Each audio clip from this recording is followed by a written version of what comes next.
Welcome. In today's video, I will show you how to enable and install Hyper-V in Windows 11. So the first thing that you should actually do is to press on the Start menu or the Search menu and search for Run command. You need to hit on Enter. Now you need to write appwiz.cpl. Hit on Enter.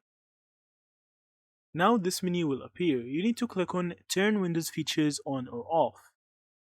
Now from here, you will find Hyper-V.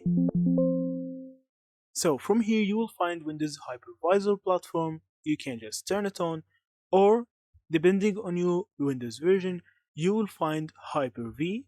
You can also turn it on. After that, hit on OK. For the second method, you should go to the Start menu and search for CMD.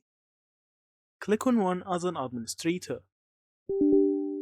Hit on Yes. Now one of these two methods should actually work with you. First one is with CMD and the second with PowerShell. So the first, you need to copy the CMD command from the description and paste it right here. If this doesn't actually work with you, you need to open PowerShell and click on Run as an administrator. Hit on Yes. Now copy the PowerShell command from the description and paste it right here, and it should work with you. So that's it. Thank you for watching and see you in the next videos.